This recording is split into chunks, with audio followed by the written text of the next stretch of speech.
Assalomu alaykum va rahmatullohi va barakatuh. Hurmatli ustozlar, qarindoshlar. Bugungi tafsir darsimizni boshlaymiz. Bugungi darsimiz, ya'ni Baqara surasi 21-oyatdan 25-oyatgacha. A'udhu billahi minash shaytonir rojim. Bismillahir rohmanir rohim. يا أيها الناس اعبدوا ربكم الذي خلقكم والذين من قبلكم لعلكم تتقون الذي جعل لكم الأرض فراشا والسماء بناء وأنزل من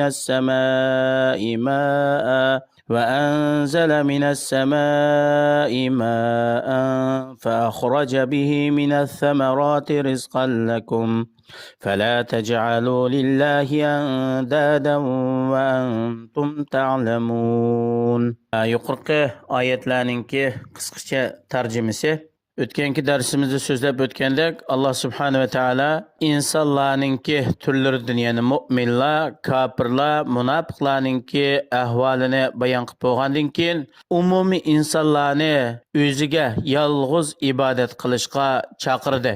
Mayli bu kafir bo'lsin, mu'min bo'lsin, munofiq bo'lsin, shu dunyodagi hamma insonlarni yegana yolg'iz bo'lgan zot Allah subhanahu va taolaning o'ziga ibodat qilishga chaqirib mundoq dedi: "Ya ayyuhan nas", ya'ni ey insonlar. Ya'ni bu inson degandan dunyodagi inson turiga kiradigan, mayli u oq tanlik olsun, qora tanlik olsun, Hristiyan, Yahudi olsun, Majusi, Şia olsun, Musulmon, kafir olsun, har qanday inson bo'lsa bu chaqiriqninki ichiga kiradi. Ya'ni inson degandan inson otliq hammaylar shuning ichida bor. Allah subhanahu va taolo aytadi: "Ey insonlar, sizlar yolg'iz bo'lgan Parvardigoringlar, Robbinglar Allohga ibodat qilinglar. U Allohdan boshqa hech qanday narsaga cho'qinmanglar. Chunki Allah subhanahu va taolo sizlarni yaratdi, sizlardan ilgirki ummatlarni yaratdi. Nima uchun desa, o'zinglar bilan Allohning azobining orasida bir to'saq qilib, Alloh azobidan saqlanishinglar uchun.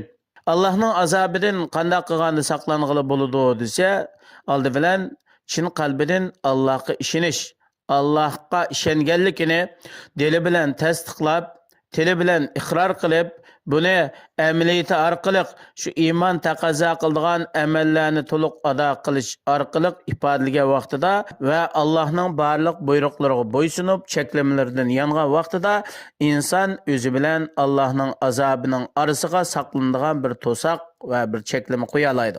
Allah subhanahu va taolo zaminni sizlarga turmushinglarni qamdaydigan, yashaydigan shaklda zaminni yaratib berdi.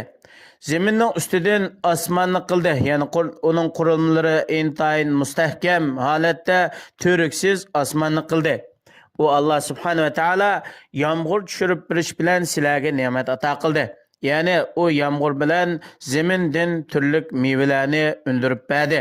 Sizlarningki rizqlanishinglar va turmushinglarni ko'chiringlar uchun. Unda qo'ygandan keyin Allohga hech qanday bir narsani sherik keltirmanglar. Mayli bu haykallar bo'lsin yoki boshqa cho'qinadigan, har qanday tarafdan cho'qinadigan har qanday narsani Allohga sherik keltirmanglar.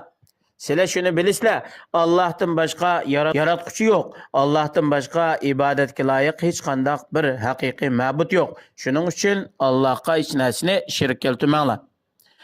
Va in kuntum fi shakkin, ya'ni ey insonlar, agar sizlar, ya'ni biz Bendimiz Muhammed aleyhisselamga nazil qilgan mushu Qur'oni Karimda bir shakti bo'lib qolsanglar, ya bu Qur'oni Karim yana Alloh tarafdan nazil bo'lmagan, Muhammed aleyhisselam o'zi to'qib olgan deydigan mandaq shakti bo'lib qolsanglar, sizlarga bir jang e'lon qilamiz, sizlarni do'yilg'i chaqiramiz. Sizlar Qur'oni Karimga o'xshaydigan bir surni keltirib chiqinglar. Sizlarmi shundaq Muhammed aleyhisselamga o'xshash arab, sizlarmi fasohat, balog'at va arab tilida eng yuqori saviyaga yetgan. Muhammed aleyhisselam bo'lsa o'qimagan, hech qanday bir ta'lim olmagan. Sizlar keltirib chiqinglar uni. Mayli shu Qur'oni Karimdagi eng qisqa sura bo'lsa-mu, shuningdan birini keltirib chiqinglar. agar o'zinglarninki bu Qur'oni Karim, ya'ni Allohning kalami emas, inson to'qigan degan shu da'voyinglar haqiqiy rostchil bo'lsanglar, sizlarga yordam beradigan dunyodagi har qanday kuch bo'lsa bir chaqirib, Qur'oni Karimdagi eng qisqa surani o'qishida bo'lsin bir sura keltirib qo'yinglar. Fa illam tafalu. Buni hargiz qilolmaysizlar. Buni qilishga abadiy qodir bo'lolmaysizlar. Undaq bo'lgandan keyin sizlar oxiratda azobga haqliq bo'lganlarni jazolash uchun uning yiqilg'ulari inson va ular ibodat qilayotgan turli shakllardagi toshlar va ining g'ayridagi kuydirgich moddalar yiqilg'u qilinadigan do'zax azobidan qo'rqinglar. Bu do'zax, bu o'tni Alloh subhanahu va taolo o'ziga ishonmagan, o'ziga ibodat qilishdan bosh tortgan kofirlarga tayyorladi. Yuqorqi oyatdan ilinadigan foydalar haqiqatan Alloh subhanahu va taolo munofiqlarni bularni aytib bir qattiq ehtiyojli bo'lgan shundoq holatlarda munofiqlarni xor qiladi. Nima desa, bu ularningki munofiq qilganlikning jazosi va hidoyatdan, haqiqatdan yuz o'rganlikningki jazosi.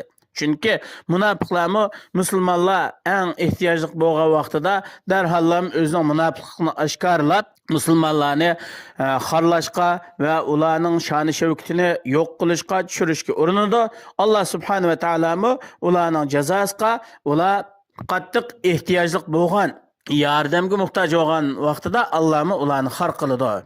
Allohni yolg'iz ibodat qilishninki farz vojib ekanligining eng katta dalillaridan biri qaysi desa, Alloh subhanahu va taolo koinotdagi hamma narsani insonning manfaati uchun yaratdi va insonlarga bo'ysundirib berdi. Buningdan katta ne'mat bo'lmaydi. Bu Alloh subhanahu va taolaning yegona ibodatga loyiq iloh ekanligining dalili. Buning bilan Allohni yolg'iz deb ulug'iyat, asma va sifat hamma tarafdan Allohning yegona ekanligi, Allohning haqiqiy ibodatga loyiq bir zot ekanliginingki ochiq dalili. Hamda insonlarningki Qur'oni Karimdan eng qisqa bo'lgan bir surani keltirishdan ojiz kelganligi, bu Qur'oni Karimning hammani bilguchi, hikmat bilan ish qilguchi Alloh subhanahu va taolo tarafdan nozil qilingan kitob ekanligini isbotlaydi va kuchlantiradi. Allah subhanahu wa taala hammalarni shu Qur'oni Karimningki hukmiga amal qilish, cheklamalardan yiroq bo'lish orqali ikkin dunyoda Allohningki roziligiga erishib, baxt saodat topadigan solih taqvodor musulmonlardan bo'lishga muyassar qilsin. Vassalomu alaykum va rahmatullohi va barakatuh.